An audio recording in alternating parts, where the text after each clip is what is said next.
ദൈവം തന്നെ തീരുമാനിക്കണം. അപ്പം ദൈവം തന്നെ തീരുമാനിക്കേണ്ട ഒരു വിഷയമായിട്ട് മാറുകയാണെങ്കിൽ നമ്മൾക്ക് എന്താണ് ഒരു പോംവഴി? ദൈവം ഒരു വിഷയം, നിൻ്റെ വിഷയം, നിൻ്റെ വഴിയോ വീടോ അല്ലെങ്കിൽ ജോലിയോ അല്ലെങ്കിൽ രോഗമോ ഒരു മൂവ്മെൻ്റ് ഇല്ല. ദൈവം തന്നെ ഇടപെട്ടാൽ ഇതിനൊരു തുറവിയുള്ളൂ എന്ന് പറഞ്ഞാൽ നമ്മൾ ഈ സിംഹത്തിൻ്റെ കുഴി കിടന്ന ദാനിയേലിനെ പോലെയാകും. ഓടി രക്ഷപ്പെടാൻ പറ്റണില്ലല്ലോ. സിംഹം തിന്നുക എന്നല്ലാതെ വേറെ മാർഗമൊന്നുമില്ല. കിണറ്റിലിട്ടിരിക്കുകയല്ലേ. ദാനിയേലിനെ എവിടെ ഇട്ടിരിക്കണത്? കിണറ്റിലിട്ടിരിക്കുകയാണ്. അപ്പോൾ ആർക്കും വന്ന് രക്ഷിക്കാനും പറ്റത്തില്ല, ഇവിടുന്ന് ഓടിപ്പിഴക്കാനും പറ്റത്തില്ല. സിംഹത്തിൻ്റെ വായിൽ പെട്ടത് തന്നെ. ഒരു പക്ഷേ നിന്നെ ആർക്കും രക്ഷിക്കാൻ പറ്റാത്തൊരവസ്ഥയാണ് നീ എന്ന് വിചാരിച്ചോ. നിനക്ക് ഓടി രക്ഷപ്പെടാനും പറ്റണില്ല. പിന്നെ എന്ത് ചെയ്യും? ദാനിയേൽ എന്താ ചെയ്തത്? അവൻ കുറ്റമറ്റവനായിരുന്നു. അതാണ് വചനം പറയണത്. അവൻ കുറ്റമറ്റവനായിരുന്നത് കാരണം ദൈവം സിംഹത്തിൻ്റെ വായടച്ച് കളഞ്ഞു. കൈയിടിച്ച് കർത്താവിനെ തുടരുക. ഹല്ലേലൂയ, ഹല്ലേലൂയ, ഹല്ലേലൂയ, ഹല്ലേലൂയ. ശക്തിയോടെ സ്തുതിക്കട്ടെ. ഹല്ലേലൂയ, ഹല്ലേലൂയ, ഹല്ലേലൂയ.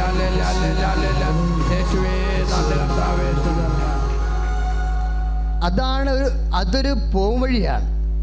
എന്ന് വെച്ചാൽ നമുക്ക് ഓടി രക്ഷപ്പെടാൻ പറ്റണില്ല, ആർക്കും വന്ന് നമ്മളെ സഹായിക്കാനും പറ്റാത്ത വിഷയമാണെങ്കിൽ നമ്മുടെ മുമ്പിൽ വേദഗ്രന്ഥം നൽകുന്ന ഏറ്റവും വലിയ പോംവഴി എന്താണ്? കുറ്റമറ്റവനായിരിക്കുക. അവൻ കുറ്റമറ്റവനായിരുന്നത് കാരണം കർത്താവ് സിംഹത്തിൻ്റെ വായടച്ചു. അതാണ് ദാനിയേൽ 6:22. അവൻ കുറ്റമറ്റവനായിരുന്നതിനാൽ പറഞ്ഞേ, അവൻ കുറ്റമറ്റവനായിരുന്നു. കർത്താവ് സിംഹത്തിൻ്റെ വായടച്ചു. അത് ക്യാൻസർ. ഇപ്പോൾ ബി പോസിറ്റീവ് എന്ന് പറഞ്ഞ് ബി നെഗറ്റീവ് പറഞ്ഞില്ലേ? നെഗറ്റീവായിരുന്ന സംഭവം ഒരു ഉടമ്പടി പ്രാർത്ഥന കഴിയുമ്പോൾ ആ ബ്ലഡ് പോസിറ്റീവായിട്ട് മാറുകയാണ്. അത് കേട്ടപ്പോൾ എൻ്റെ മനസ്സിൽ വന്ന വചനം ഏതാണെന്നറിയാവോ? അതായത് അമ്മയോടാണ് ദൈവം വലിയൊരു രഹസ്യം പറഞ്ഞത്. എന്താ? ദൈവത്തിന് ഒന്നും അസാധ്യമല്ലെന്ന് അമ്മയോട് മാത്രം പറഞ്ഞൊരു രഹസ്യമാണ്. ജെറമിയായിൽ 32:27 വർഗീസ് സാർ പറഞ്ഞു. അതിനേക്കാൾ പ്രിസിഷനായിട്ടാണ് ലൂക്ക 1:37 അമ്മയോട് പറഞ്ഞു, ദൈവത്തിനൊന്നും അസാധ്യമല്ലല്ലോ. ജെറമിയായോട് പറഞ്ഞ വിഷയവും അമ്മയോട് പറഞ്ഞ വിഷയവും രണ്ടിനും രണ്ടാണ്. ഇതെങ്ങനെ സംഭവിക്കുമെന്ന് ചോദിച്ചതിനാണ് മറുപടി പറഞ്ഞത്. ഇതെങ്ങനെയാണ് ഇനി മുന്നോട്ട് പോവുക എന്ന് ചോദിച്ചാൽ നമ്മുടെ മുമ്പിലൊരു വഴി കാണുന്നില്ലെന്നുണ്ടെങ്കിൽ ദൈവം പറയും വഴി ഞാനാണെന്ന് പറയും. അത് ഞാൻ അമ്മയോട് പറഞ്ഞിട്ടുണ്ടെന്ന് പറയും. കനായിലെ കല്യാണത്തിൽ വഴി കാണുന്നില്ല, സമയമായില്ലെന്ന് പറയുമ്പോൾ അമ്മ അത് ഓർക്കും. എന്താ? അപ്പ എന്നോട് പറഞ്ഞിട്ടുണ്ട് എല്ലാത്തിനും വഴി അപ്പാടെ കയ്യിലുണ്ടെന്ന്. ശ്രദ്ധിക്കട്ടെ. Hallelujah, hallelujah.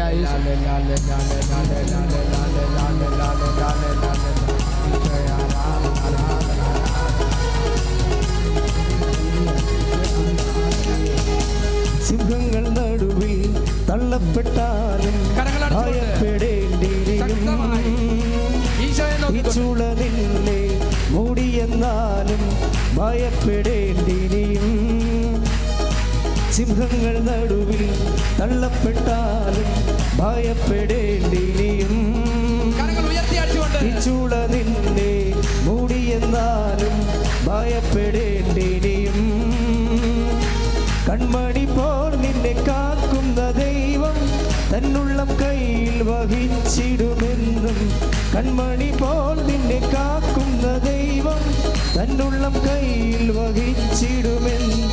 ഭയപ്പെടേണ്ട, ഇനി ഭയപ്പെടേണ്ട, എന്നാലുവേ നിന്റെ കൂടെയുണ്ട്. ഭയപ്പെടേണ്ട, ഇനി ഭയപ്പെടേണ്ട, എന്നാലുവേ നിന്റെ കൂടെയുണ്ട്. നമ്മൾ ദാനിയേലിനോട് ഈശോ പറഞ്ഞു, ദൈവം പറഞ്ഞില്ലേ? എന്നാ പറഞ്ഞത്? നീ കുറ്റമറ്റവനായിരിക്കുക, സിംഹത്തിൻ്റെ വായ ഞാൻ അടക്കുമെന്ന്. ഇതാണൊരു താക്കോലാണ്. ഇതൊരു കീ വേർഡെന്ന് പറയും. താക്കോൽ വചനങ്ങൾ, ജീവിത പ്രതിസന്ധികളെ തുറക്കാനുള്ള താക്കോൽ വചനം. നീ കുറ്റമറ്റവനായിരിക്കുക, ഞാൻ നിന്നെ വിഴുങ്ങാൻ വരുന്ന സിംഹത്തിൻ്റെ വായ ഞാൻ അടക്കുമെന്ന്. ഇപ്പം എല്ലാ സിംഹവുമായിട്ട് നമ്മൾ പിടിക്കണമെന്ന് ഒരു നിർബന്ധവുമില്ല. ദൈവത്തെ കൊണ്ട് സിംഹത്തിൻ്റെ വായടപ്പിക്കാനുള്ള പ്രാർത്ഥനയാണ് ഉടമ്പടി പ്രാർത്ഥന. Praise the Lord. ഉടമ്പടി തുടങ്ങിയപ്പോൾ തന്നെ അതിൻ്റെ സൂചന ദൈവം എബ്രഹാത്തിനോട് പറഞ്ഞായിരുന്നു. എബ്രാഹുമായിട്ടാണല്ലോ ഉടമ്പടി വെച്ചത് അല്ലേ? ഇപ്പം ഇന്ന് MOH ഹൈ BT എക്സാമിനേഷൻ എന്നൊക്കെ പറഞ്ഞുകൊണ്ട് ആൾക്കാർ സാക്ഷ്യം പറയണില്ലേ? ഇതെല്ലാം പ്രൊഫഷണൽസിൻ്റെ എത്രയോ സാക്ഷ്യങ്ങൾ വന്ന് ഈ പ്രൊഫഷണൽസൊക്കെ പോയി രക്ഷപ്പെട്ട് കഴിഞ്ഞാൽ എന്താണ് നമുക്ക് കിട്ടുന്നത്? ജോലി കിട്ടും, ജോലി കിട്ടിയാൽ പണം കിട്ടും, പണം കിട്ടിയാൽ ആഹാര പ്രശ്നം നടക്കും. അത് ഉടമ്പടി ഭാഗമാണത്. അതാദ്യമേ പറഞ്ഞതാ, നിൻ്റെ അപ്പക്കുട്ടയെ ഞാൻ അനുഗ്രഹിക്കും, മാവ് കുഴക്കുന്ന കലത്തെ ഞാൻ അനുഗ്രഹിക്കും. ഉടമ്പടിയുടെ ഭാഗമാണത്. പ്രൊഫഷണൽ എക്സാമിനേഷനായിട്ടാണ് നമ്മളത് അനുഭവിക്കുന്നത് മാത്രമേ ഉള്ളൂ. ദൈവം അനാദിയിൽ വാഗ്ദാനം ചെയ്തതാണത്. നമ്മൾ നിയമാവർത്തനം 28:4 അനുസരിച്ച് കൊണ്ട് ആഹാര മേഖലയെല്ലാം ദൈവം അനുഗ്രഹിച്ചതാ. അതുകൊണ്ടാണ് വിദ്യാഭ്യാസവും സന്താനങ്ങളും അവരുടെ ജോലിയും ഒക്കെ ദൈവം അനുഗ്രഹിക്കുന്നത്. നമുക്ക് കിട്ടിയ സാക്ഷ്യത്തെ ഓർത്തെല്ലാം സ്തുതിക്കട്ടെ. ഹല്ലേലൂയ. ഹല്ലേലൂയ, ഹല്ലേലൂയ, ഹല്ലേലൂയ, ഹല്ലേലൂയ, ഹല്ലേലൂയ, ഹല്ലേലൂയ. കർത്താവേ സ്തുതി, കർത്താവേ സ്തോത്രം, കർത്താവേ ആരാധന. സ്തുതിയുടെ ഹല്ലേലൂയ.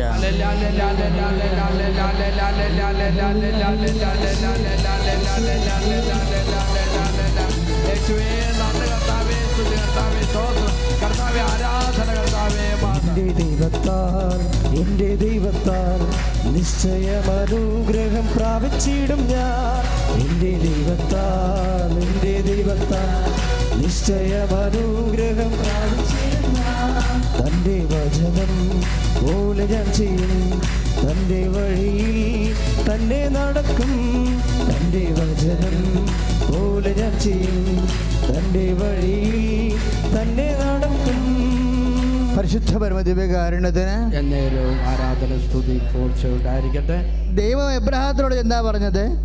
നീ ഒരു അനുഗ്രഹമായിരിക്കും അല്ലേ? ഉൽപ്പത്തി അച്ഛനെ ഇടയ്ക്കിടയ്ക്ക് ഓർപ്പിക്കുന്ന വാക്കാ. കാര്യം ഉടമ്പടി തുടങ്ങണം അവിടെ നിന്നാണ്. അതുകൊണ്ടാണ് ഉടമ്പടിക്ക് മുമ്പ് ഉടമ്പടി ഇരിക്കുന്ന എബ്രഹാമായിട്ട് ദൈവം കൊടുത്ത വാഗ്ദാനം എന്താ? ഉടമ്പടിയിൽ എപ്പോഴും വാഗ്ദാനങ്ങൾ ഉണ്ടാവും. നമ്മൾ ഈ വാഗ്ദാനങ്ങൾ എന്താ ചെയ്യണത്? അവകാശമാക്കുകയാണ് ചെയ്യണത്. ഉടമ്പടി പ്രാർത്ഥനയിൽ വരുന്ന അതിൻ്റെ മൂവ്മെൻറ്റ്സ് എന്താണ്? ദൈവം നൽകിയിട്ടുള്ള വാഗ്ദാനങ്ങളെ അവകാശമാക്കുകയാണ്. അവകാശം പ്രാപിക്കാൻ വേണ്ടിയാണ്. അവകാശം പ്രാപിക്കാനുള്ള കുറേ മാർഗങ്ങൾ ബൈബിളിലുണ്ട്. അതാണ് ഉടമ്പടിയിലൂടെ പ്രബോധനമായിട്ട് നൽകുന്നത്. അപ്പോൾ ദൈവം എബ്രഹാത്തിന് കൊടുത്ത വാഗ്ദാനം എന്താണ്? നീ ഭൂമിക്കൊരു അനുഗ്രഹമായിരിക്കും. എന്നുവെച്ചാൽ എല്ലാ ജനങ്ങൾക്കുമാണ്. എബ്രഹാത്തിൻ്റെ വിശ്വാസം ആരെല്ലാം പങ്കുപറ്റുന്നുവോ അവർക്കെല്ലാം അനുഗ്രഹം കിട്ടും. അതല്ലേ ഒരു ചേച്ചി സാക്ഷ്യം പറഞ്ഞത്, ഞാൻ ഹിന്ദുവാണെന്നും പോലും കർത്താവിനെ എന്തുമാത്രം അനുഗ്രഹിച്ചെന്ന് പറഞ്ഞ് ഏറ്റവും നല്ലവണ്ണം നന്ദി പറഞ്ഞത് അവരാ അല്ലേ? അവർ ഹൃദയത്തിൽ നിന്നാണ് നന്ദി പറയണത്. എന്താ കാര്യം? നീ ഭൂമിക്കൊരു അനുഗ്രഹമായിരിക്കുമെന്ന് പറഞ്ഞിട്ടുണ്ട്. അല്ല ക്രിസ്ത്യാനിക്ക് മാത്രം അനുഗ്രഹമാണെന്നല്ല പറഞ്ഞത്. ആരല്ല എബ്രഹാത്തിൻ്റെ വിശ്വാസത്തിൽ ദൈവം കൊടുത്ത വാഗ്ദാനങ്ങൾ പങ്കുപറ്റുന്നുവോ, വിശ്വാസം കൊണ്ട് പങ്കുപറ്റുന്നുവോ, അതാണ് ഉൽപ്പത്തി 15:6. എബ്രഹാം വിശ്വസിച്ചോ ദൈവത്തിൻ്റെ വാഗ്ദാനങ്ങളിൽ, അത് അവന് നീതിയായി പരിഗണിക്കപ്പെട്ടു. കൈ അടിച്ചു കർത്താൻ சொல்லி.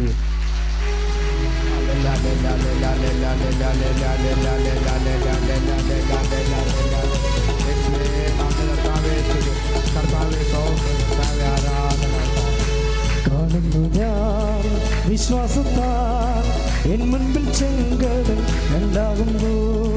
കാണുന്നു ഞാൻ വിശ്വാസത്താൽ എൻ മുൻപിൽ ചെങ്കടൽ രണ്ടാകുന്നു. കാണാത്ത കാര്യങ്ങൾ കൺമുൻപിലെന്നപ്പോൾ വിശ്വസിച്ചിടുന്നു എൻ കർത്താവേ. കാണാത്ത കാര്യങ്ങൾ കൺമുൻപിലെന്നപ്പോൾ വിശ്വസിച്ചിടുന്നു എൻ കർത്താവേ.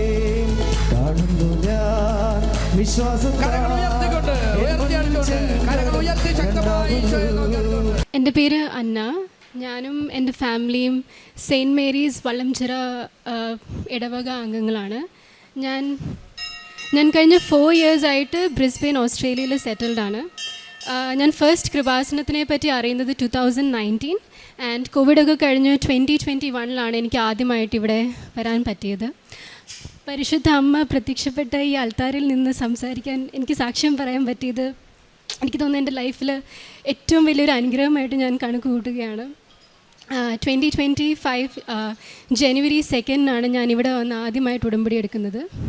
എൻ്റെ ലൈഫിൽ കുറച്ച് കാര്യങ്ങളും അതിനൊക്കെ വേണ്ടിയിട്ടാണ് ഞാനിവിടെ വന്ന് ആദ്യം ഉടമ്പടി എടുത്തത്. ഞാൻ പറഞ്ഞതുപോലെ 19 തൊട്ട് എനിക്ക് കൃപാസനത്തെ പറ്റി അറിയുവാണെങ്കിലും ഞാനിവിടെ ഉടമ്പടി എടുത്തിട്ടില്ല. പക്ഷേ എപ്പോഴും പ്രാർത്ഥിക്കുകയും ക്യാൻഡിൽ ലൈറ്റ് പ്രെയർ റിക്വസ്റ്റ് എടുക്കുകയും എൻ്റെ ജീവിതത്തിൽ ഇതുവരെ കിട്ടിയ എല്ലാ അനുഗ്രഹങ്ങളും എനിക്ക് പരിശുദ്ധ അമ്മയുടെ മാധ്യസ്ഥത്താൽ എൻ്റെ കർത്താവിൻ്റെ കൃപയാൽ എനിക്ക് കിട്ടിയതാണ്. ഞാൻ എപ്പോഴും വിചാരിക്കും എനിക്കൊരു മെറിറ്റും ഇല്ലാത്ത ഒരാളാണ്. ഞാൻ പണ്ടുതൊട്ടേ പ്രാർത്ഥിക്കും. എനിക്കിപ്പം കിട്ടിയ എല്ലാ അനുഗ്രഹങ്ങളും അത് കർത്താവിൻ്റെ കൃപയാൽ എനിക്ക് കിട്ടിയതാണ്. എനിക്കിവിടെ പറയാനുള്ളത്, ഞാൻ ആദ്യം തന്നെ ഒരു ബൈബിൾ വേഴ്സിൽ സ്റ്റാർട്ട് ചെയ്യാം. Exodus 33 chapter 33 verses 15 to 16. If your presence does not go with us, do not send us up from here. How will anyone know that you are pleased with me and with your people unless you go with us? What else will distinguish me and your people from all the other people on the face of the earth? എൻ്റെ ലൈഫിൽ എന്നെ മറ്റുള്ളവരിൽ നിന്നും കർത്താവ് എൻ്റെ കൂടെ വന്ന് എന്നെ ഡിസ്റ്റിങ്വിഷ് ചെയ്തതാണ്. ഞാനിവിടെ ഒരു നിയോഗം വെച്ചിട്ടുണ്ടായിരുന്നു. ഞാൻ ഓസ്ട്രേലിയയിൽ ഒരു അക്കൗണ്ടൻ്റായിട്ട് ഓസ്ട്രേലിയൻ ഗവൺമെൻറ്റിൽ ലെവൽ 4 ലെവലിൽ ഞാൻ വർക്ക് ചെയ്യുന്ന ഒരാളാണ്. ഞാനിപ്പോൾ ഒരു നിയോഗം വെച്ചു, മാതാവേ എനിക്കൊരു കരിയർ പ്രോഗ്രഷന് വേണ്ടിയിട്ട് എനിക്കൊരു മുന്നോട്ടൊരു ഹയർ ലെവൽ ജോലി, പക്ഷേ എനിക്ക് ഗവൺമെൻറ്റിൽ തന്നെ തരണം എന്ന് ഞാൻ പ്രാർത്ഥിച്ചു. ഞാൻ അവിടെ ഒരു ടെമ്പററി വിസയിലാണ്. ഞാനവിടെ പഠിക്കാൻ പോയപ്പം സ്റ്റേ ബാക്ക് ആയതുകൊണ്ട് ഞാൻ ടെമ്പററി വിസയിലാണ്. എനിക്കിനി 1 വർഷത്തെ വിസ കൂടെ ഉള്ളൂ. ആ ഒരു ടെമ്പററി വിസ കാരണം ഞാനൊരു ടെമ്പററി കോൺട്രാക്റ്റിലാണ്. അപ്പോൾ ആ കോൺട്രാക്റ്റ് എവറി 6 months ഇങ്ങനെ എക്സ്റ്റെൻഡായി വരും. അങ്ങനെ ഒരു ഓഗസ്റ്റ് 1st വീക്ക് ആയപ്പം എൻ്റെ അടുത്ത് എൻ്റെ മാനേജർ പറഞ്ഞു, നിൻ്റെ കോൺട്രാക്റ്റ് ഇനിയും സെപ്റ്റംബർ വരെ ഞങ്ങൾക്ക് എക്സ്റ്റെൻഡ് ചെയ്യാൻ പറ്റത്തുള്ളൂ, അതിന് മുന്നോട്ട് ഇനി എക്സ്റ്റെൻഡ് ചെയ്യാൻ പറ്റത്തില്ല. കാരണം അവിടുത്തെ എസ്റ്റാബ്ലിഷ്മെൻറ്റ് ഒരു ചേഞ്ച് വരുന്നതുകൊണ്ട് എല്ലാവരെയും പെർമനൻ്റ് ആക്കണം. അപ്പം ഞാൻ അവിടെ ഓൾറെഡി ഒരു 1.5 years ആയിട്ട് വർക്ക് ചെയ്യുന്നതുകൊണ്ട് എൻ്റെ അടുത്ത് ഞാൻ കയറിയപ്പോഴേ പറഞ്ഞായിരുന്നു ദാറ്റ് നീ ടെമ്പററി വിസയിലായതുകൊണ്ട് നിനക്ക് ഒരിക്കലും പെർമനൻ്റ് ആകാൻ പറ്റത്തില്ല. പക്ഷേ നിനക്ക് ജോലിയുടെ കാര്യത്തിൽ വരി ചെയ്യേണ്ട, കാരണം നിൻ്റെ കോൺട്രാക്റ്റ് ഇങ്ങനെ എക്സ്റ്റെൻഡ് ആയിക്കൊണ്ടേയിരിക്കും. പക്ഷേ പെട്ടെന്നായിരുന്നു അവരുടെ റൂള് മാറ്റിയത്. ആൻഡ് അതെനിക്ക് ഭയങ്കര ഒരു ഷോക്കായിപ്പോയി. കാരണം ഇത്രയും നാൾ അവരുടെ അടുത്ത് പറഞ്ഞു നീ ജോലിയെപ്പറ്റി വരി ചെയ്യണ്ട. പെട്ടെന്ന് അവരുടെ അടുത്ത് പറയുന്നു ഒന്നുകൂടെ നീ ഇൻ്റർവ്യൂ പ്രോസസ്സ് അറ്റൻഡ് ചെയ്യണം, എല്ലാവരുടെയും കൂടെ ആപ്ലിക്കേഷൻ ഇട്ട് ആ ആപ്ലിക്കേഷൻ സെലക്റ്റായി ഇൻ്റർവ്യൂ അറ്റൻഡ് ചെയ്ത് സെലക്റ്റായി മാത്രമേ നിനക്കിനി ജോലി മുന്നോട്ട് പോകാൻ പറ്റത്തുള്ളൂ എന്ന്. ഞാൻ ആ സമയം ഇപ്പം ഞാൻ നാട്ടിൽ വന്നത് 2 കാര്യത്തിനാണ്. ഒന്ന് ജവ്മാല റാലി കൂടാനും ഒന്ന് സാക്ഷ്യം പറയാനും. അപ്പം ഞാൻ ഓൾറെഡി ജവ്മാല റാലി കൂടാൻ വേണ്ടിയിട്ട് ടിക്കറ്റൊക്കെ ബുക്ക് ചെയ്തിരിക്കുക. അപ്പം എൻ്റെ മുന്നിൽ ഒരു വഴിയില്ല.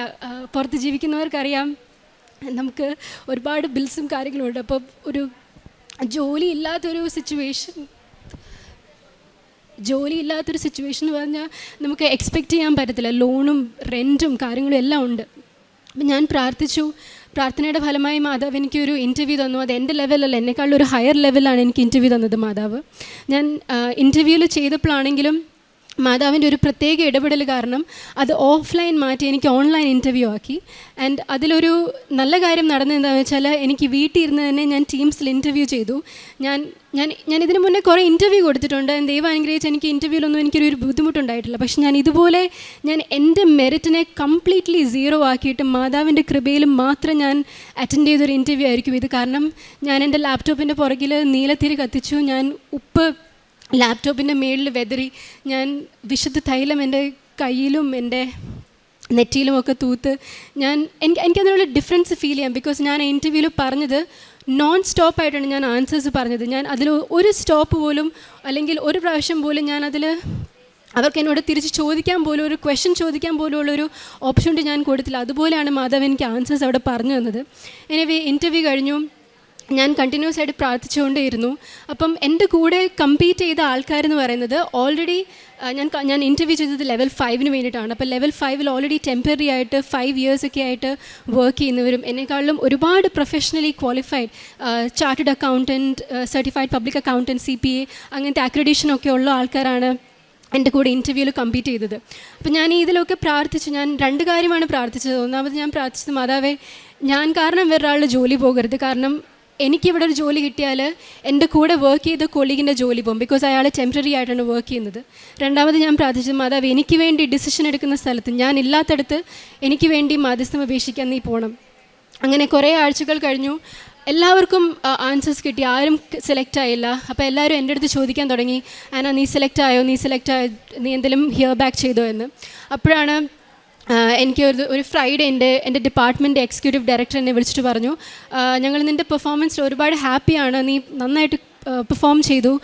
പക്ഷേ ഞങ്ങൾക്ക് അൺഫോർച്യുനേറ്റ്ലി നിനക്ക് ആ ജോലി തരാൻ പറ്റത്തില്ല, ബിക്കോസ് നീ ഒരു ടെമ്പററി വിസയിലാണ്. ഇവിടെ റെസിഡൻറ്റ് അല്ലെങ്കിൽ സിറ്റിസൻസിന് മാത്രമേ പെർമനൻ്റ് ആകാൻ പറ്റത്തുള്ളൂ ഗവൺമെൻറ്റിൽ. ഞാനത് കേട്ടപ്പം ഭയങ്കര ഷാറ്റേഡായി, ബിക്കോസ് മാതാവ് എനിക്കൊരു വഴി ഒരു സെറ്റാക്കി തന്നു. പക്ഷേ അതിലും എനിക്കൊരു ഫെയിലിയർ ആയിപ്പോയെന്ന് ഓർത്ത് അങ്ങനെ ഞാൻ എൻ്റെ മാനേജറിൻ്റെ അടുത്ത് പറഞ്ഞപ്പം അയാൾ എൻ്റെ അടുത്ത് പറഞ്ഞു, എനിക്ക് ലൈറ്റിങ്ങിലൊന്നും കൺഫേം തരാൻ പറ്റത്തില്ല, എനിക്ക് പറയാൻ പറ്റത്തില്ല നിനക്ക് ജോലി ഉണ്ടോ ഇല്ലയോ എന്ന്. Like we can say anything, like it's out of our control, it's out of my control. So ഞാൻ കുറേ പ്രാർത്ഥിച്ചു. അങ്ങനെ ഒരു ദിവസം എൻ്റെ മാനേജർ എന്നെ വിളിച്ചിട്ട് പറഞ്ഞു, and I M so sorry, എനിക്കൊന്നും ചെയ്യാൻ പറ്റത്തില്ല, നീ വെയിറ്റ് ചെയ്യണം, ഇവരുടെ കമ്മിറ്റിയുടെ ഫൈനൽ റിപ്പോർട്ട് വരുന്നിടം വരെ വെയിറ്റ് ചെയ്യണം, മുന്നോട്ട് എന്താ നടക്കാൻ പോകുന്നതെന്ന് എനിക്കൊന്നും പറയാൻ പറ്റത്തില്ല, ബിക്കോസ് ഇത് എൻ്റെ കയ്യിലുള്ള കാര്യമല്ല. ആൻഡ് അത് കഴിഞ്ഞ് എന്താ ഒരു 10 മിനിറ്റിൽ സംഭവിച്ചതെന്ന് പറഞ്ഞാൽ എനിക്കറിയത്തില്ല. ഞാൻ എൻ്റെ ലൈഫിൽ അങ്ങനെ ഒരു ഡിവൈൻ ഇൻ്റർവെൻഷൻ എക്സ്പീരിയൻസ് ചെയ്തിട്ടില്ല. വിതിൻ 10 മിനിറ്റ്സ് എൻ്റെ മാനേജർ എന്നെ തിരിച്ച് വിളിച്ചിട്ട് പറഞ്ഞു, and I M so sorry for whatever I have put you through, for whatever our department has put you through. I want to offer you a permanent level 5 accountant job with Queensland government. അത് ഞാൻ കേട്ടപ്പം സത്യം പറഞ്ഞാൽ ഞാനത് വിശ്വസിച്ചില്ല. കാരണം അത് impossible ആയിട്ടുള്ളൊരു കാര്യമാണ്. കാരണം ഞാൻ അവിടെ ഓൾറെഡി 1.5 years ആയിട്ട് വർക്ക് ചെയ്യുന്നു. ഞങ്ങളുടെ ഡിപ്പാർട്ട്മെൻറ്റ് റൂൾ അനുസരിച്ച് മോർ ദാൻ എ ഇയർ ഞാനവിടെ വർക്ക് ചെയ്താൽ എനിക്ക് എൻ്റെ കോൺട്രാക്റ്റ് റിവ്യൂവിന് അയക്കാം, എനിക്ക് പെർമനൻ്റ് ആകാം. പക്ഷേ ഞാൻ ഓൾറെഡി അവരെൻ്റെ അടുത്ത് പറഞ്ഞു നിനക്കാകാൻ പറ്റത്തില്ല, കാരണം നീ ഒരു ടെമ്പററി വിസയിലാണെന്ന് പറഞ്ഞിട്ട് കംപ്ലീറ്റ്ലി അവരുടെ അടുത്ത് പറയുന്നു that now you have A job, now you have A permanent job. And the thing with permanent job in government is that നമുക്ക് അതൊരു പെർമനൻറ്റ് ജോബ്, ലൈക്ക് ആർക്കും ഒരിക്കലും എന്നെ ആ ജോലി നിറക്കാൻ പറ്റത്തില്ല. അതിൽ ആ 10 മിനിറ്റ്സ് ഞാൻ പ്രാർത്ഥിച്ചു, ഞാൻ എൻ്റെ പേരൻസിനെ വിളിച്ചു പ്രാർത്ഥിച്ചു. ഞാൻ ലൈക്ക് പ്രാർത്ഥിക്കുകയാണോ കരയുവാണോ എന്ന് എനിക്കറിയത്തില്ല. ലൈക്ക് ഞാനിപ്പോൾ ലുക്ക് ബാക്ക് ചെയ്യുമ്പം എനിക്കറിയില്ല what I went through, that emotions what I went through. എനിക്ക് മാതാവിനെ വിളിച്ച് പ്രാർത്ഥിക്കാനല്ലാതെ വേറെ ഒന്നും അറിയത്തില്ല, കാരണം മാതാവിന് മാത്രമേ ഇടപെടാൻ പറ്റത്തുള്ളൂ ആ കാര്യത്തിൽ. അങ്ങനെ എനിക്ക് അവർ നേർച്ച വസ്തുക്കൾ ഞാൻ ഇൻ്റർവ്യൂ ചെയ്തപ്പോഴൊക്കെ പ്രാർത്ഥിച്ചായിരുന്നു. അതുപോലെ തന്നെ ഞാൻ ഓഫീസിൽ പോയപ്പം വിശുദ്ധ ഉപ്പിട്ട് ഞാൻ ആ സ്ഥലത്തിട്ട് പ്രാർത്ഥിച്ചായിരുന്നു. അങ്ങനെ ബൈബിൾ വായിക്കുമായിരുന്നു, ഞാൻ കണ്ടിന്യൂസ്ലി പ്രാർത്ഥിക്കുമായിരുന്നു. പക്ഷേ മനസ്സിപ്പോഴും ഒരു ഷാറ്റേർഡ് ഇതിലാണ്, കാരണം എന്താ നടക്കുന്നതെന്ന് അറിയില്ല. പക്ഷേ പ്രാർത്ഥന വീട്ടിൽ പ്രാർത്ഥിച്ചുകൊണ്ടേയിരുന്നു. അച്ഛൻ്റെ ഡെയിലി ബ്രെഡ് കൂടിക്കൊണ്ടേയിരുന്നു. എൻ്റെ പേരൻസിനാണെങ്കിലും എല്ലാവരും പ്രാർത്ഥിച്ചുകൊണ്ടേയിരുന്നു. അങ്ങനെ സെപ്റ്റംബർ 31 ഞാൻ സെപ്റ്റംബർ 8 നോയമ്പിന് ഞാൻ എന്നും നോയമ്പെടുത്ത് പ്രാർത്ഥിച്ചു, മാതാവേ ഞാൻ സെപ്റ്റംബർ 8-ാം തീയതിക്ക് മുന്നേ എനിക്കൊരു ഗുഡ് ന്യൂസ് തരണമേ, എനിക്കൊരു ജോലി എങ്ങനെയാണെങ്കിലും തരണമേ. എനിക്ക് പറയാൻ പറ്റൊരു കാര്യം, ഞാൻ ഇവിടെ ഉടമ്പടി എടുത്തത് ജാനിലാണ്. ഞാൻ ഒരു 9 months ആയിട്ട് ഞാൻ കണ്ടിന്യൂസ് ആയിട്ട് ജോലി അന്വേഷിക്കുമായിരുന്നു. ഞാൻ ഓസ്ട്രേലിയയിലെ എല്ലായിടത്തും ഞാൻ ജോലിക്ക് അന്വേഷിച്ചു. ഞാൻ എൻ്റെ ലെവലിലുള്ള ജോലി നോക്കി, എന്നെത്താളും താഴെയുള്ള ജോലി നോക്കി. എനിക്ക് 9 months റിജക്ഷൻ അല്ലാതെ വേറെ ഒന്നും കിട്ടിയിട്ടില്ല. അപ്പം 9 months കഴിഞ്ഞ് മാതാവ് എനിക്ക് തന്ന ഈ ഒരു അനുഗ്രഹം, അത് എനിക്കെങ്ങനെയാണ് പറഞ്ഞറിയിക്കേണ്ടതെന്ന് അറിയത്തില്ല. സോ യെസ്, സെപ്റ്റംബർ 8-ാം തീയതി നോയമ്പിന് ഞാൻ നിയോഗം വെച്ച് പ്രാർത്ഥിച്ചു, മാതാവ് എനിക്കൊരു ഗുഡ് ന്യൂസ് തരണമേ. അങ്ങനെ സെപ്റ്റംബർ 8-ാം തീയതിക്ക് മുന്നേ അവരെനിക്ക് കോൺഫർമേഷൻ ഇമെയിൽ റൈറ്റിംഗ് തന്നു that you are permanently appointed. എനിക്ക് ആദ്യം ഫോൺ കോളിലാണ് പറഞ്ഞത്, ഇതെനിക്ക് റൈറ്റിംഗിൽ തന്നു, യു ആർ പെർമനൻ്റ്ലി അപ്പോയിൻറ്റഡ്. ഇപ്പം നിൻ്റെ ക്രിമിനൽ ഹിസ്റ്ററി ചെക്കും കാര്യങ്ങളൊക്കെ നടക്കുകയാണ്. അങ്ങനെ സെപ്റ്റംബർ 31-ാം തീയതി വരെ എൻ്റെ ആ കോൺട്രാക്റ്റ് തീരുന്നതിന് 10 days മുന്നേ, സോ സെപ്റ്റംബർ 19th എൻ്റെ കയ്യിൽ എൻ്റെ ഒഫീഷ്യൽ കോൺട്രാക്റ്റ് എൻ്റെ കയ്യിൽ കിട്ടി. ആൻഡ് 19th തൊട്ട് ഞാൻ ഒഫീഷ്യലി ഹയർ ഡ്യൂട്ടിയിലോട്ട് ചാർജ് എടുത്തു. ഇതല്ലാതെ മാതാവ് എൻ്റെ ജീവിതത്തിൽ ഒരുപാട് അനുഗ്രഹങ്ങൾ തന്നിട്ടുണ്ട്. പക്ഷേ സമയ ചുരുക്കം കാരണം ഞാനത് ഇൻ ഡീറ്റെയിൽ ആയിട്ട് പറയുന്നില്ല. എനിക്ക് പ്രേക്ഷിത വേല എന്ന് പറയുന്നത്, ഞാൻ അന്ന് ജനുവരിയിൽ ഇവിടുന്ന് പോയപ്പം ഞാൻ പത്രം വായിച്ചായിരുന്നു. ആ പത്രമൊക്കെ ഞാൻ എന്നെക്കൊണ്ട് കഴിയാവുന്നവർക്ക് ഞാൻ കൊടുത്തു, എന്നെക്കൊണ്ട് കഴിയാവുന്നവർക്ക് ഞാൻ പറഞ്ഞു കൊടുത്തു. അതുപോലെ തന്നെ ഞാൻ കൂടുതലും ട്രൈ ചെയ്യുന്നത് എന്താണെന്ന് വെച്ചാൽ, എൻ്റെ ഇന്നർ സർക്കിളുള്ള ആൾക്കാർ, ലൈക്ക് ഇപ്പോൾ എൻ്റെ ഫ്രണ്ട്സ് ഉണ്ട്, അവർ ക്രിസ്ത്യൻസ് ആണ്, പക്ഷേ അവർ കാത്തലിക്സ് ആണ്. പക്ഷേ ആ ഒരു വിശ്വാസം, ലൈഫിൽ ഓരോ പ്രശ്നം വരുമ്പം വിശ്വാസം കുറയുമല്ലോ. പക്ഷേ I try to make them understand the way of God and how God works and how prayer works. And അതുപോലെ തന്നെ ഞാൻ എൻ്റെ സിസ്റ്ററിനെയും ഒരുപാട് ഇൻഫ്ലുവൻസ് ചെയ്യാൻ ശ്രമിക്കാറുണ്ട്, പ്രാർത്ഥനയിലോട്ട് ലീഡ് ചെയ്യാനും. ആക്ട് ഓഫ് മേഴ്സി എന്ന് പറയുമ്പം ഞാൻ ആദ്യം ഇവിടെ പറയാൻ പറ്റും പേരിന് മാത്രം ഫൈനാൻഷ്യലി ആൾക്കാരെ ഹെൽപ്പ് ചെയ്യുന്നതായിരുന്നു. കാരണം പിന്നെ അച്ഛൻ എപ്പോഴും ധ്യാനത്തിൽ പറയും നമ്മൾ വിശേഷ വിദ്യ എന്താ ചെയ്യുന്നത്. അപ്പോൾ അച്ഛൻ ഇങ്ങനെ പറയുമ്പോൾ എനിക്കത് ഒരുപാട് സ്ട്രൈക്ക് ചെയ്ത് തന്നെ ഞാൻ ചെയ്യുന്നത് ഭയങ്കര ബെയർ മിനിമം ആയിട്ടുള്ള കാര്യമാണ്. ഞാൻ ജസ്റ്റ് ഫ്യൂ ക്ലിക്സിൽ നമുക്ക് പൈസ ട്രാൻസ്ഫർ ചെയ്യാം. അത് ആർക്ക് വേണമെങ്കിലും പറ്റും സത്യം പറഞ്ഞാൽ. അപ്പം ഞാനിങ്ങനെ ആലോചിച്ച് എനിക്ക് എന്താ ചെയ്യാൻ പറ്റും. ഞാൻ ഓസ്ട്രേലിയ എന്നൊരു കൺട്രി എന്ന് പറയുമ്പോൾ നമുക്ക് അങ്ങനെ ആൾക്കാർക്ക് ഫുഡ് വാങ്ങിച്ചു കൊടുക്കാനോ അല്ലെങ്കിൽ ആൾക്കാരെ ഹോസ്പിറ്റലിൽ പോയി വിസിറ്റ് ചെയ്യാൻ അങ്ങനത്തെ ഒരുപാട് റൂൾസ് ആൻഡ് റെഗുലേഷൻസ് ഉള്ളതാണ്. അപ്പോൾ അങ്ങനെ ഞാനിവിടെ ഒരു ഓസ്ട്രേലിയൻ കപ്പിൾ ഇവിടെ വന്ന് സാക്ഷ്യം പറയുന്നത് കേട്ടു. അവർ പറഞ്ഞതാണ് അവർ ഫുഡ് ബാങ്കിൽ ഫുഡ് കൊടുക്കുന്ന കാര്യം. അങ്ങനെ ഞാനത് കേട്ടപ്പോൾ എനിക്കിതൊരു ഐഡിയ കിട്ടി. അപ്പം ഞാനിങ്ങനെ അതിനെപ്പറ്റി റീസേർച്ച് ചെയ്തപ്പം ഞാൻ അവരുടെ വെബ്സൈറ്റിൽ ഇപ്പോൾ ഞാൻ ഓർത്ത് ഫുഡ് ബാങ്കിൽ ഫുഡ് കൊടുക്കുന്നതിനെക്കാട്ടിലും നല്ലതല്ലേ എനിക്ക് ഒരു 4-5 മണിക്കൂർ എനിക്ക് വോളണ്ടിയറിങ് ചെയ്ത് എനിക്ക് കർത്താവിന് വേണ്ടി ആ സമയം ചിലവഴിക്കാൻ പറ്റുവാണെങ്കിൽ അതായിരിക്കും എനിക്ക് കുറച്ചുകൂടി ഫുൾഫിൽമെൻറ്റ്, അല്ലെങ്കിൽ എനിക്ക് ഉടമ്പടി ജീവിതം കുറച്ചുകൂടെ ഫുൾഫിൽമെൻറ്റോടുകൂടി നടത്താൻ പറ്റുന്നൊരു കാര്യം. അങ്ങനെ ഞാൻ ഉടമ്പടിയിൽ വളരെ ലേറ്റായിട്ടാണ് ഇത് സ്റ്റാർട്ട് ചെയ്തത്. പക്ഷേ എൻ്റെ ഒരു നിയോഗം എന്ന് വെച്ചാൽ എനിക്ക് ലൈഫ് ലോങ് എനിക്ക് ഉടമ്പടിയിൽ നിൽക്കണം എന്നുള്ളതാണ്. എൻ്റെ സ്പിരിച്വൽ ഗ്രോത്ത് എന്ന് പറയുന്നത് ഞാൻ പണ്ട് തൊട്ടേ പ്രാർത്ഥിക്കുന്ന ഒരാളാണ്. പണ്ട് തൊട്ടേ ഞാൻ കൊന്തുചൊല്ലും, കുർബാനയ്ക്ക് പോകും. എൻ്റെ സ്കൂളിലാണെങ്കിലും like I been very very very involve in the spiritual life. ഞാൻ ആദ്യം പറഞ്ഞതുപോലെ ഞാൻ 0 എന്ന് തുടങ്ങിയ ഒരാളാണ്. ഞാൻ ഇവിടെ നിന്ന് എനിക്ക് മാർക്കാണെങ്കിലും ജോലിയാണെങ്കിലും എനിക്ക് എന്തൊക്കെ കിട്ടിയിട്ടുണ്ടോ അതെൻ്റെ കർത്താവിൻ്റെ കൃപയാലാണ്. അതുകൊണ്ട് ഞാൻ ഒരിക്കലും പ്രാർത്ഥനയെ മറന്നു കർത്താവിനെ മറന്നു ജീവിച്ചിട്ടില്ല. പക്ഷെ ഞാൻ ഉടമ്പടി എടുത്തിട്ടില്ലായിരുന്നു. ബിക്കോസ് ഞാൻ ഓർത്തു ഇതിൽ ഒരുപാട് റെസ്ട്രിക്ഷൻസ് ഉണ്ട്. പക്ഷേ ഉടമ്പടിയിൽ ജീവിച്ച് കഴിയുമ്പോഴാണ് മനസ്സിലാകുന്നത് ഇതൊന്നും ഒരു റെസ്ട്രിക്ഷൻസ് അല്ല. സത്യം പറഞ്ഞാൽ ട്രൂ ക്രിസ്ത്യൻ ലൈഫ് അല്ലെങ്കിൽ Christian way of life, that is what Udambadi is. It's not asking you to be anything extraordinary. It's just asking you to lead what God asks. And it's just a simple thing. If you look at it, it's a very, very simple thing. പക്ഷേ അത് അതിനെ ആ ഒരു രീതിയിൽ കാണണം. അത് മനസ്സിലാക്കി ചെയ്യുവാണെങ്കിൽ അത് നമ്മളിന്ന് ഒരുപാട് ഡിമാൻഡ് ചെയ്യുന്നില്ല. It's just like be close to God, pray and do what God would do and how He wants you to lead your life. അതുപോലെ തന്നെ ഞാനിപ്പം ബൈബിൾ വായിക്കും, അരമണിക്കൂർ പേഴ്സണൽ പ്രെയർ കൊന്തുചൊല്ലും, അച്ഛൻ്റെ ധ്യാനം മുടക്കാതെ കാണും. അതുപോലെ തന്നെ ഡെയിലി ബ്ലെസ്സിങ്സ് ഞാൻ every day without any break ഞാനത് കൂടും. സ്പിരിച്വലി വേറൊരു വലിയൊരു മാറ്റം എന്ന് പറയുന്നത് എനിക്ക് പണ്ട് ഉടമ്പടി എടുക്കുന്നതിന് മുന്നേ എനിക്ക് റെവലേഷൻ ബുക്ക് എനിക്ക് ഭയങ്കര പേടിയായിരുന്നു. കാരണം എനിക്ക് എൻഡ് ഓഫ് ടൈംസ് അല്ലെങ്കിൽ ജീസസിൻ്റെ സെക്കൻഡ് കമ്മിങ് എന്നൊക്കെ ഓർക്കുമ്പം എനിക്ക് ഭയങ്കര ഒരു ആങ്സൈറ്റി ആയിരുന്നു. അപ്പോൾ ഞാനതൊരിക്കലും വായിച്ചിട്ടില്ല. ഞാൻ ബൈബിൾ വായിക്കും, പക്ഷേ ആ ചാപ്റ്റർ ഞാൻ ഒരിക്കലും വായിച്ചിട്ടില്ല. ഉടമ്പടി എടുത്തിട്ട് ഞാൻ ആ ചാപ്റ്റർ വായിച്ചു. ഇന്ന് ഞാൻ വെൻ ഐ ലുക്ക് ബാക്ക് ഞാൻ ഇപ്പോൾ അത് ഭയക്കുന്ന ഒരു സംഭവമല്ല. കാരണം now I M living the holy life that God wants me to be, so I have nothing to be afraid of. I'm rather happy thinking about it. And ഞാൻ ഒരിക്കലും eternal life, നിത്യജീവനെപ്പറ്റി ഞാൻ ഒരിക്കലും ചിന്തിച്ചിട്ടില്ല. പക്ഷേ ഞാനിപ്പോൾ അതിനെപ്പറ്റി ചിന്തിക്കും. ഞാൻ കർത്താവിനിൽ നിന്ന് എന്താണോ ആഗ്രഹിക്കുന്നത് അല്ലെങ്കിൽ എന്ത് രീതിയിലുള്ള ലൈഫാണ് എന്നെ ലീഡ് ചെയ്യുന്നത്, അതാണ് ഞാനിപ്പം കൂടുതൽ ട്രൈ ചെയ്യുന്നത്. I'm absolutely not perfect. I make a lot of mistakes. I'm nowhere near 100%, but I can say that I'm trying every single day, trying to be a better person. അതുപോലെ തന്നെ ഞാൻ എൻ്റെ words അല്ലെങ്കിൽ actions ഞാൻ ഭയങ്കര mindful ആയിരുന്നു. ഞാനിപ്പം വേറൊരാളെ ഹേർട്ട് ചെയ്തു, എൻ്റെ വേർഡ്സ് ഞാൻ അങ്ങനെ പറയാൻ പാടില്ലായിരുന്നു. പക്ഷേ ഇപ്പം ഞാൻ ചിന്തിക്കുന്നത് എൻ്റെ വേർഡ്സ് അല്ലെങ്കിൽ എൻ്റെ ആക്ഷൻസ് എൻ്റെ ദൈവത്തിനെ ഹേർട്ട് ചെയ്തോ എന്നതാണ്. എൻ്റെ കർത്താവ് ഇത്രയും അനുഗ്രഹങ്ങൾ തന്ന എൻ്റെ പരിശുദ്ധ അമ്മയ്ക്കും എൻ്റെ ഈശോയ്ക്കും അതുപോലെ തന്നെ എന്നെ ഈ ഒരു ലൈഫിലോട്ട് ലീഡ് ചെയ്തതും എനിക്ക് കൃപാസന ആൾത്താരയിൽ വന്ന് സാക്ഷ്യം പറയുന്നത് എൻ്റെ വലിയൊരു ആഗ്രഹമായിരുന്നു. ഞാൻ ജിമ്മിലൊക്കെ പോകുമ്പം ഞാൻ പാട്ട് കേൾക്കാറില്ല, ഞാൻ സാക്ഷ്യങ്ങളാണ് കേൾക്കാറുള്ളത്. അച്ഛൻ്റെ ധ്യാനം അല്ലെങ്കിൽ ഡെയിലി ബ്രെഡ് അങ്ങനെ ഇങ്ങനത്തെ കാര്യങ്ങളാണ് കേൾക്കുന്നത്. അപ്പം ഞാനിങ്ങനെ ആഗ്രഹിക്കും, മാതാവ് എനിക്കിങ്ങനെ ഒന്ന് വന്ന് സാക്ഷ്യം പറയാനുള്ളൊരു കൃപ തരണേന്ന്. അപ്പം I'm literally living my dream right now by standing here and talking to everybody and proclaiming my faith. And so thank you so much, Mother Mary.